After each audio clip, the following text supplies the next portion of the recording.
Welcome to Indigenous Love Stories. Don't forget to subscribe to the channel, leave a like, and tell us in the comments where you're listening from. Now, let's begin today's story. The autumn wind carried whispers of change across the Montana Territory, sweeping through valleys where golden aspens trembled like prayers against an indifferent sky.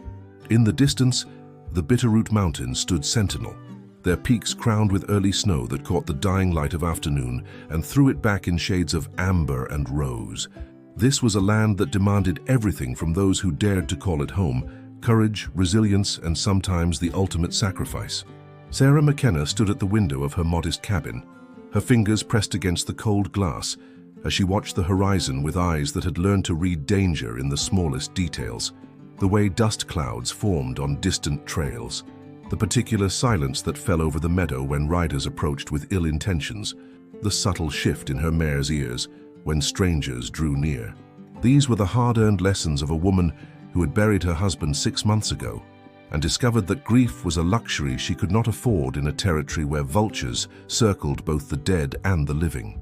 Her husband's grave lay beneath the old oak tree behind the cabin, marked by a simple wooden cross that bore his name carved in letters she had traced with her own trembling hands.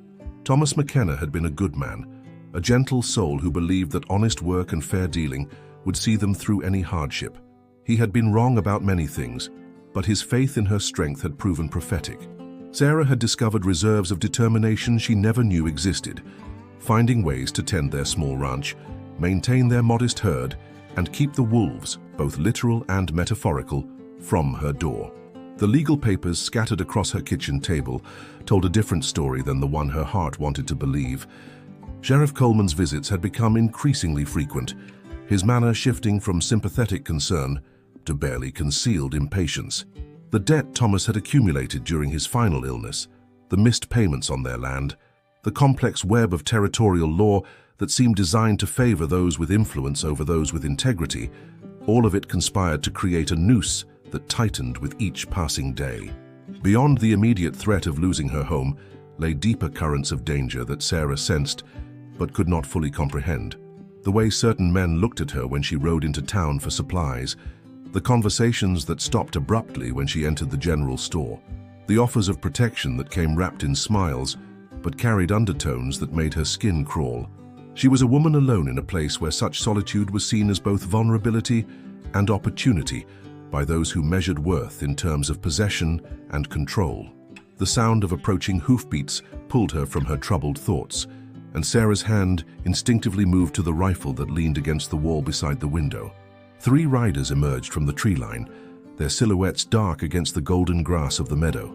She recognized Sheriff Coleman's bulky frame immediately, his star catching the light as he rode with the casual confidence of a man who believed his authority extended far beyond the boundaries of law. The 2 men flanking him were strangers, but their bearing spoke of violence held in careful check, of men accustomed to taking what they wanted through intimidation and force. As they drew closer, Sarah could see the papers in Coleman's hand, documents that would seal her fate with the cold efficiency of territorial bureaucracy. Her heart hammered against her ribs, but she forced herself to remain still, to project a calm she did not feel. The cabin suddenly felt impossibly small, a fragile shell that offered no real protection against the storm that was about to break over her life. The riders dismounted with deliberate slowness, their boots striking the hard-packed earth with sounds that seemed to echo with finality. Coleman's voice carried across the yard as he called her name, the false courtesy in his tone more threatening than any outright hostility would have been. Sarah stepped back from the window, her mind racing through options that seemed to narrow with each passing second. In the growing shadows of evening, with the mountains standing witness to another small tragedy about to unfold, Sarah McKenna prepared to face the moment that would define the rest of her life. She did not yet know that salvation rode on silent feet through the forest, that eyes trained in the ancient arts of tracking and survival had been watching, waiting, measuring the threat against the woman who stood alone against forces that sought to break her spirit.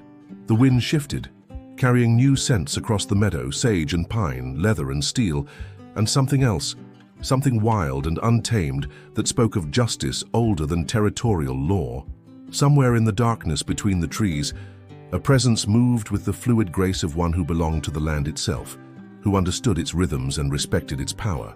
The stage was set for a confrontation that would echo through the valleys long after the last echo of hoofbeats faded into memory. The forest held its breath as the Tomahawk Warrior moved through the towering pines with the silence of mist rolling across still water. His moccasined feet found purchase on moss-covered stones and fallen logs without disturbing so much as a single dried leaf. This was the way of his people, to become one with the land, to read its stories written in bent grass and broken twigs, to understand the language of wind and shadow that spoke truths no written law could capture. He had been tracking the corrupt sheriff and his companions for 3 days, following their trail from the territorial capital, where they had conducted their dark business in smoke-filled rooms and whispered conversations. The warrior's keen eyes had observed their meetings with land speculators and railroad men, witnessed the exchange of coin for promises of cleared territory, seen the maps marked with properties ripe for acquisition through legal manipulation and carefully orchestrated pressure. The name Sarah McKenna had appeared on those maps, circled in red ink like a target painted on the heart of innocence. The warrior had listened from the shadows as they planned her downfall with the casual efficiency of men who had performed such cruelties many times before. Her husband's death had been convenient, they said. Her isolation made her vulnerable. Her land sat perfectly positioned for the railroad's expansion, and her removal would serve as an example to other stubborn homesteaders who might resist their inevitable progress. But the Tomahawk Warrior carried within his blood the memory of other removals, other promises broken by men who spoke of progress while leaving trails of tears in their wake. His grandfather had walked the long path of exile, had seen children die of cold and hunger, while politicians spoke of manifest destiny and the greater good. His father had fought in wars both declared and hidden, had learned that sometimes justice wore war paint instead of a badge, and that honor was measured not by the laws of men, but by the ancient codes that governed the relationship between protector and protected. As he crested the ridge overlooking the McKenna homestead, the warrior's trained gaze took in every detail of the scene unfolding below. The 3 riders had positioned themselves strategically around the small cabin, cutting off potential escape routes with the practiced efficiency of predators who had cornered their prey many times before. Sheriff Coleman stood near the front door, his bulk casting a long shadow across the wooden porch, while his companions flanked the building like wolves preparing to close in for the kill. The woman remained inside, but the warrior could sense her fear radiating outward like heat from a forge. It was a clean fear, born of genuine threat rather than guilt or shame, the terror of someone who had done nothing wrong but found herself trapped in a web, spun by those who measured right and wrong only in terms of profit and power. This recognition stirred something deep within the warrior's chest, a protective instinct that had been passed down through generations of men who had stood between the innocent and those who would devour them. The late afternoon sun painted the meadow in shades of gold and crimson, but the warrior saw beyond the beauty to the tactical realities of the situation. The cabin sat in a natural depression, surrounded by open ground that would make any direct approach visible to the sheriff and his men. The nearest cover lay 50 yards away, a distance that could be crossed quickly but not silently. The wind favored an approach from the east, where the scent of pine and sage would mask any human presence from the horses below. The warrior's hand moved instinctively to the tomahawk at his belt, its worn handle smooth from generations of use.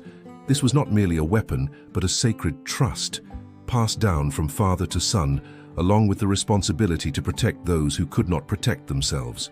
The steel head bore the marks of countless battles, but also the scratches and nicks that came from more peaceful uses, cutting wood for winter fires, clearing paths through dense forest, carving symbols of protection into the doorframes of those who had earned his people's respect.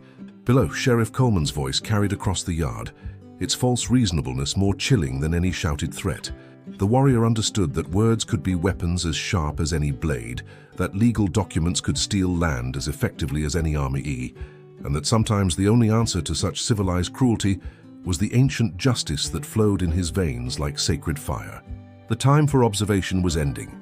Soon, very soon, the Tomahawk Warrior would descend from his place among the shadows and remind these men that some territories belonged not to those who claimed them on paper, but to those who were willing to defend them with their lives. The wind shifted, carrying his scent away from the horses below, and the warrior smiled grimly as he began his silent descent toward destiny. The cabin's interior had become a prison of shadows and suffocating tension as Sarah McKenna pressed her back against the rough-hewn logs of the wall beside her window. Through the gap in the curtains, she could see Sheriff Coleman's boots on her porch, could hear the deliberate creak of the wooden boards as he shifted his considerable weight from foot to foot. The sound was methodical, calculated, the patient rhythm of a predator who knew his prey had nowhere to run.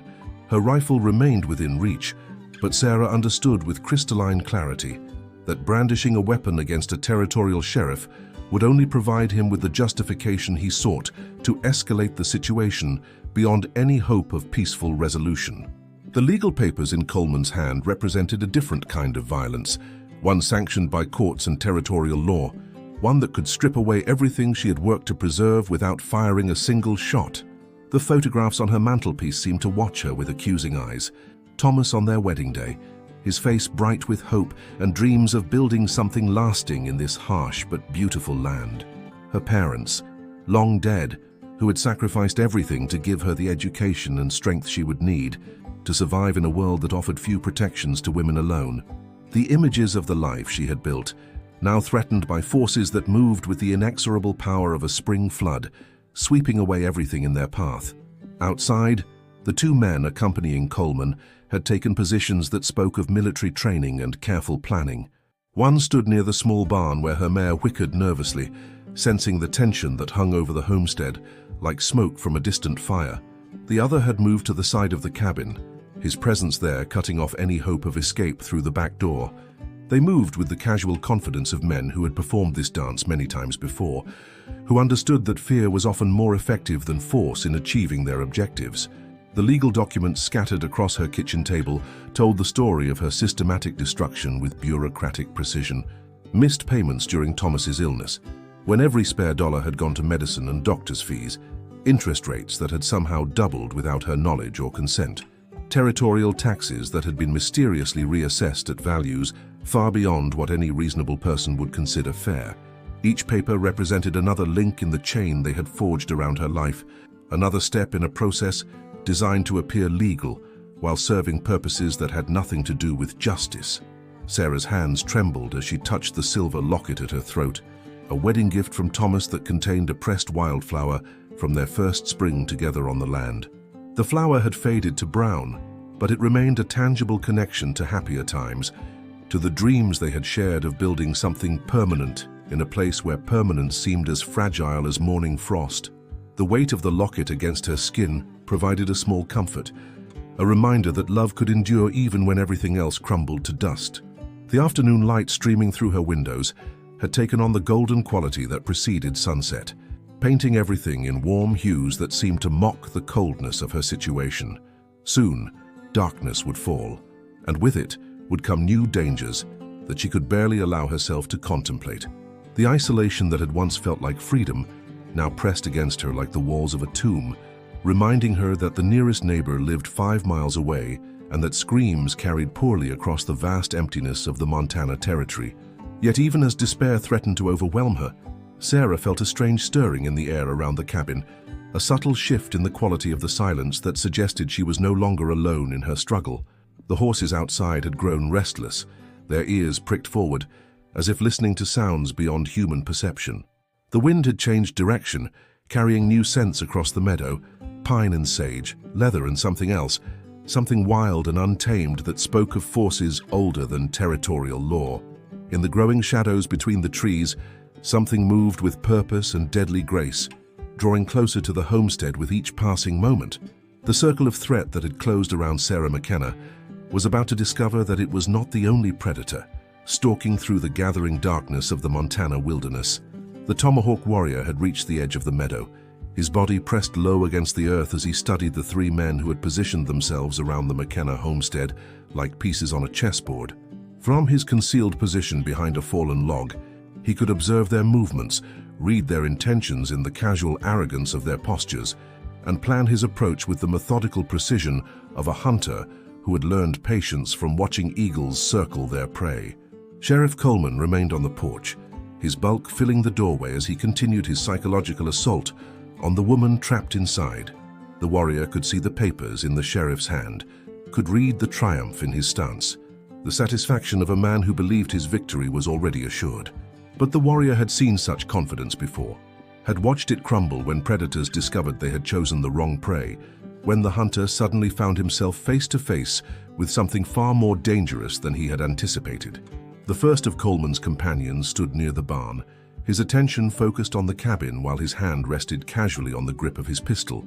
This one moved like a man accustomed to violence, but violence of a particular kind, the brutal efficiency of someone who had learned his trade in saloons and back alleys, who understood intimidation but had never faced an enemy who struck from the shadows without warning.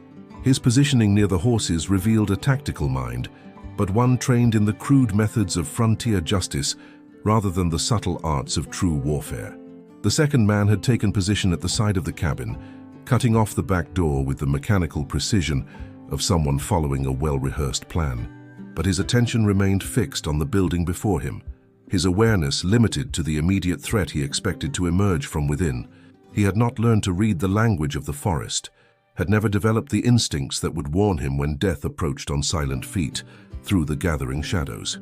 The warrior's trained eye catalogued every detail of their weapons, their positioning, their blind spots and vulnerabilities. These men had grown comfortable with their power, had become accustomed to facing opponents who fought by the same rules they understood, the crude mathematics of superior numbers and legal authority. They had never encountered an enemy who moved by different laws, who struck according to principles older than their territorial badges and court-sanctioned documents. As the sun continued its descent toward the western mountains, the shadows began to lengthen across the meadow, providing the warrior with the cover he needed to begin his approach. He moved with the fluid grace of water flowing around stones, each step calculated to avoid the small betrayals that could alert his enemies to his presence. The snap of a dry twig, the rustle of grass, the subtle shift in the horses, behavior that might warn experienced men of approaching danger. The sacred tomahawk at his belt seemed to pulse with its own life, as if the spirits of his ancestors were awakening to guide his hand in the coming confrontation. This was more than a weapon. It was a conduit for the accumulated wisdom and righteous anger of generations who had watched their people suffer under the boot of those who confused legal authority with moral right.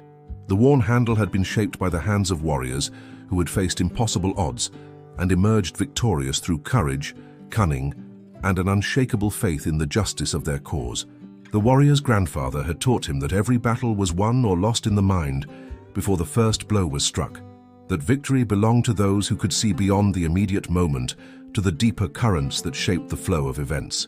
These men had made the fatal error of believing that their authority extended beyond the reach of older laws, that their badges and papers could protect them from the consequences of their actions. But the Montana wilderness recognized no authority save that of strength, courage, and the ancient compact between protector and protected. As the warrior drew closer to his enemies, he carried with him the weight of that compact, the knowledge that some debts could only be paid in blood, and the absolute certainty that before this night was over, the balance of power would shift in ways that Sheriff Coleman and his companions could never have imagined. The hunt was about to begin. The warrior moved through the tall grass like a shadow given substance, his body flowing with the natural rhythm of the wind that bent the golden stalks around him. Each movement was deliberate, calculated to blend with the environment rather than disturb it. The years of training in the ancient ways had taught him that true invisibility came not from hiding, but from becoming one with the world around him, breathing with the earth, moving with the wind, thinking with the patience of stones that had watched empires rise and fall. His first target would be the man positioned near the barn, the one whose attention remained fixed on the cabin, while his back remained exposed to the approaching darkness. This one carried himself with the swagger of someone who had never faced a truly dangerous opponent, who had grown comfortable with the kind of violence that came with superior numbers and legal protection. The warrior could read the story of the man's life in his posture. Saloon fights, back alley beatings, the casual brutality of someone who had learned to take what he wanted through intimidation and force. The horses in the barn had begun to sense the warrior's presence.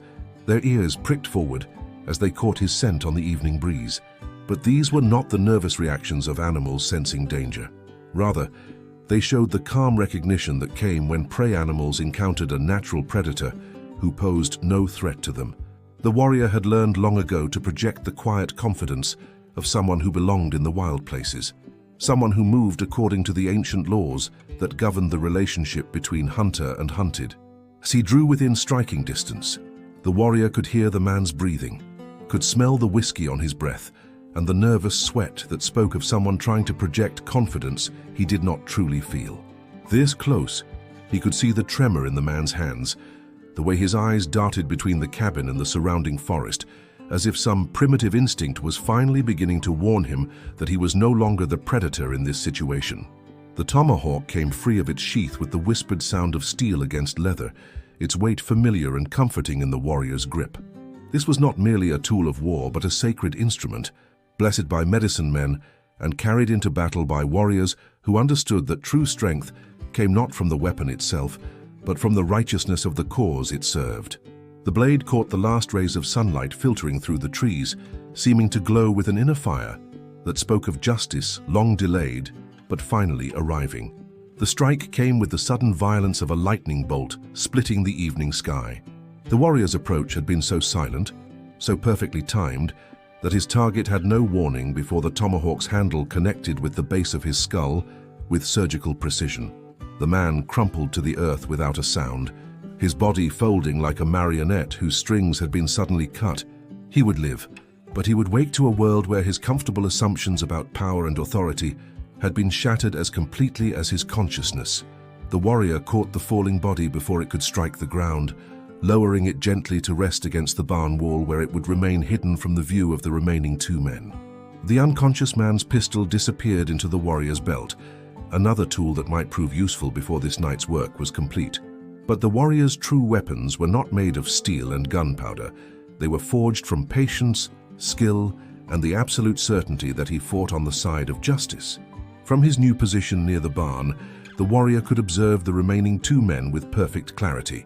Sheriff Coleman continued his psychological assault on the woman trapped inside the cabin, unaware that his carefully orchestrated plan was already beginning to unravel. The second gunman maintained his position at the side of the building, but his posture had begun to show signs of unease as the minutes stretched on without word from his companion. The warrior smiled grimly as he prepared for the next phase of his attack. These men had come to the McKenna homestead, believing they held all the advantages: superior numbers, legal authority, and the backing of powerful interests, but they had made the fatal error of bringing their civilized brutality into a place where older laws still held sway, where justice wore war paint instead of a badge. The second gunman's growing unease manifested in subtle shifts of posture that the Tomahawk Warrior read like words written in the ancient language of survival. The man's head turned more frequently toward the barn, where his companion had vanished into a silence that stretched beyond the boundaries of normal patrol behavior. His hand had moved closer to his weapon, fingers drumming against the leather holster, with the nervous rhythm of someone whose instincts were finally beginning to override his confidence. From his concealed position, the warrior studied this second target with the patient intensity of a predator who understood that haste was the enemy of precision. This one carried himself differently than his fallen companion. Less swagger, more genuine competence. The way he held his shoulders spoke of military training, possibly cavalry service in the territorial wars that had carved this land into parcels of civilization and wilderness.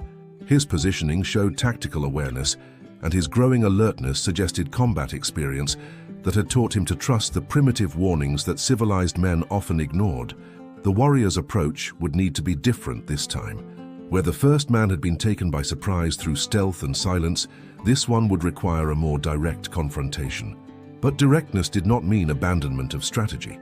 The warrior had learned from his grandfather that every enemy possessed weaknesses, blind spots in their awareness that could be exploited by someone who understood the deeper currents that governed human behavior under stress. The lengthening shadows provided perfect cover as the warrior began to circle around the cabin, moving with the fluid grace of smoke drifting through the forest. His moccasined feet found purchase on stones and fallen logs, avoiding the small betrayals that might alert his quarry to approaching danger. The evening wind carried his scent away from the horses, while bringing him the nervous musk of men who were beginning to realize that their carefully laid plans might not unfold as smoothly as they had anticipated. As he moved, the warrior's mind reached back to the teachings of his youth, to the stories told around winter fires about warriors who had faced impossible odds and emerged victorious through courage, cunning, and faith in the righteousness of their cause. His people had survived centuries of warfare, displacement, and systematic destruction by learning to adapt, to find strength in places their enemies never thought to look, to turn apparent weakness into devastating advantage. The second gunman had begun to move, his patience finally exhausted by the prolonged silence from his companion. He stepped away from the cabin wall, his hand resting on his pistol grip as he started toward the barn, with the cautious gait of someone who expected trouble but wasn't sure from which direction it might come. This movement created the opening the warrior had been waiting for, a moment when his target would be focused on the mystery of his missing partner, rather than watching for threats from unexpected quarters. The warrior emerged from the shadows like a force of nature given human form, his approach so swift and silent that the gunman had no time to react before finding himself face to face with something that belonged more to legend than to the mundane reality of territorial law enforcement. The tomahawk in the warrior's hand caught the last rays of sunlight, its steel head gleaming with the promise of justice, long delayed but finally arriving. The confrontation lasted only seconds, but those seconds contained lifetimes of training, instinct, and absolute commitment to a cause greater than personal survival. The gunman's hand moved toward his weapon with the speed of someone whose life had depended on quick draws and accurate shooting, but he was facing an opponent who moved according to different laws, who struck with the accumulated wisdom of generations, who had learned to fight not just with weapons, but with the very forces of the natural world. The warrior's strike was precise, calculated to disable rather than destroy. The tomahawk's handle connected with the gunman's wrist with surgical accuracy, sending his pistol spinning away into the gathering darkness, while a follow-up blow to his solar plexus dropped him to his knees, gasping for breath that seemed to have fled his lungs, like startled birds taking flight. Before the man could recover, the warrior was behind him, one arm encircling his throat in a hold that promised unconsciousness without permanent harm. The gunman struggled briefly, his military training asserting itself even in defeat, but the warrior's grip was as inexorable as the turning of seasons, as patient as stone, as final as winter snow covering the high peaks. Within moments, the second of Sheriff Coleman's companions joined his partner in unconsciousness, his body settling gently to the earth as the warrior lowered him with the same care he might show to a sleeping child. 2 down, 1 to go. The odds had shifted dramatically, but the most dangerous opponent remained, the one with legal authority, political connections, and the desperate cunning of a cornered predator who understood that his carefully constructed world was crumbling around him. Sheriff Coleman's growing agitation became palpable as the silence from his companions stretched beyond any reasonable explanation. His boots struck the wooden porch with increasing force, the rhythm betraying a nervousness that his bulky frame and official authority could no longer disguise. The legal papers in his hand crumpled slightly as his grip tightened, the carefully prepared documents that were meant to seal Sarah McKenna's fate, now seeming as fragile as autumn leaves in a gathering storm. The warrior observed from the shadows at the corner of the cabin, his presence as invisible as moonlight on water. From this position, he could see both the sheriff's growing panic and the woman's silhouette moving behind the curtained windows. Sarah McKenna had pressed herself against the wall beside her front door, her rifle clutched in trembling hands as she prepared for whatever violence might come crashing through the barrier that separated her from the man who held her future in his corrupt grasp. Coleman's head turned constantly now, searching the gathering darkness for signs of his missing men. The warrior could read the sheriff's thoughts as clearly as if they were written across his sweating face.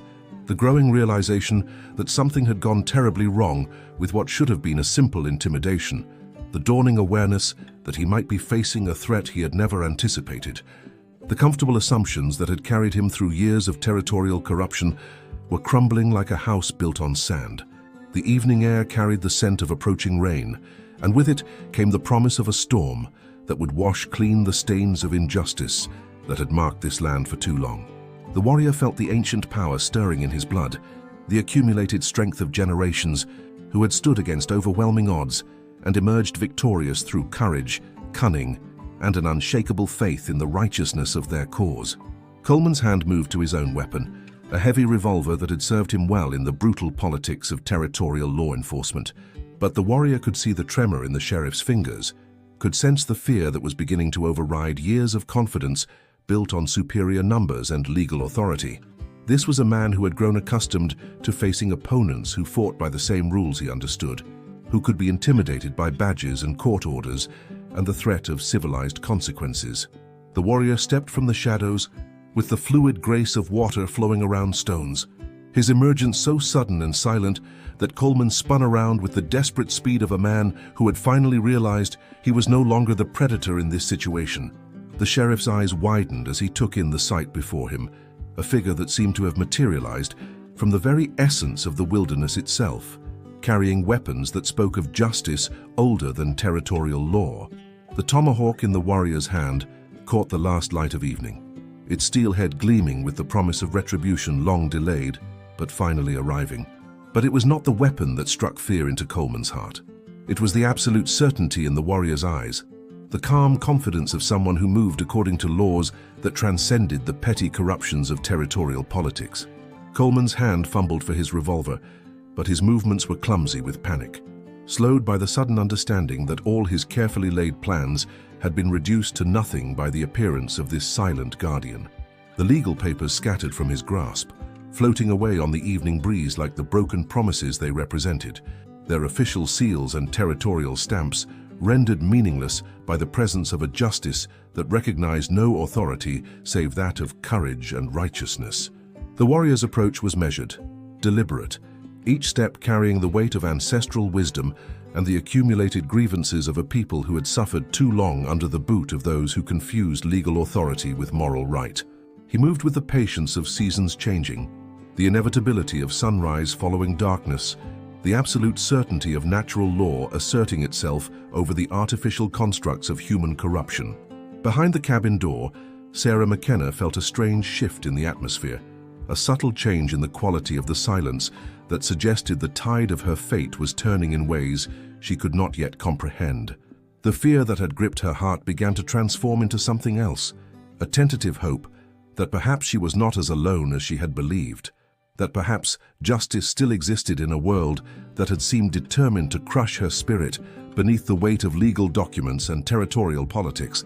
The confrontation between the Tomahawk Warrior and Sheriff Coleman lasted only moments, but those moments contained the weight of centuries, the accumulated grievances of the dispossessed, the righteous anger of those who had watched corruption masquerade as law, and the ancient promise that justice would eventually find its way to even the most remote corners of the wilderness.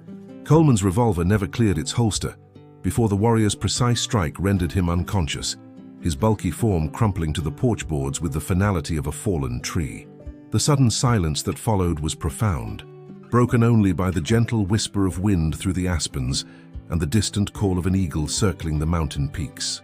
The legal papers that had threatened to destroy Sarah McKenna's life lay scattered across the yard, their official seals and territorial stamps reduced to meaningless scraps by the intervention of a justice that recognized no authority save that of courage and righteousness.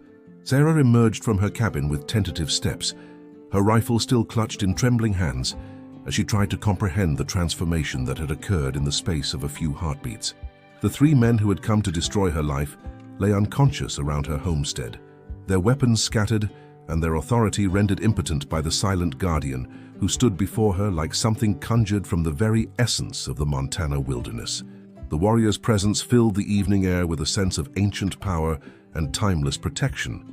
His weathered features spoke of countless battles fought in defense of the innocent, while his eyes held the deep wisdom of someone who understood that true strength came not from the ability to destroy, but from the courage to stand between the vulnerable and those who would prey upon them. The tomahawk at his belt had returned to its sheath, its work complete for this night. As their eyes met across the yard, Sarah felt the fear that had gripped her heart for so many months finally begin to release its hold. In the warrior's steady gaze, she found the promise that had been whispered on the evening wind, the assurance that she would never again face such terror alone, that there were still those in the world who understood the sacred duty to protect the innocent from the predations of the corrupt and powerful. The warrior moved with deliberate purpose as he gathered the scattered legal documents, his hands treating the papers with the contempt they deserved, while ensuring they would never again be used to threaten an innocent woman's livelihood. The weapons of Coleman and his companions disappeared into the gathering darkness, removed from the reach of men who had proven themselves unworthy of such power. When the territorial authorities eventually arrived to investigate the mysterious disappearance of Sheriff Coleman and his men, they would find only an empty homestead and a woman who claimed to know nothing of their whereabouts. The corrupt network that had sought to steal her land would crumble without its key enforcers, their carefully laid plans reduced to nothing by the intervention of a force they had never anticipated. The warrior's departure was as silent as his arrival, his form melting back into the forest shadows like mist, returning to the mountains from which it came. But his presence lingered in the evening air, a protective spirit that would watch over the McKenna homestead and ensure that no similar threat would ever again darken its threshold. Sarah stood on her porch as the first stars appeared in the darkening sky, her heart filled with a peace she had not known since her husband's death. The silver locket at her throat caught the starlight, its pressed wildflower a reminder that love and hope could endure even in the face of seemingly insurmountable odds. The land that had seemed destined to be stolen from her now felt secure beneath her feet, protected by forces older and more powerful than territorial law. In the distance, the mountains stood sentinel against the star-filled sky, their peaks crowned with snow that gleamed like silver in the moonlight. The wind carried new scents across the meadow, pine and sage, leather and steel, and something else, something wild and untamed that spoke of justice served and promises kept. The Tomahawk Warrior had fulfilled his vow. Sarah McKenna would never feel fear again, for she now carried within her heart the knowledge that there were still guardians in the wilderness, still those who understood that some debts could only be paid with courage, and that the ancient compact between protector and protected remained unbroken beneath the vast Montana sky. Thank you for joining us for another Indigenous Love Stories journey. If this story made your heart beat a little faster, be sure to like the video, subscribe to the channel, and share in the comments which part touched you the most. Every gesture helps carry these tales of love, courage, and hope even further. Until our next ride.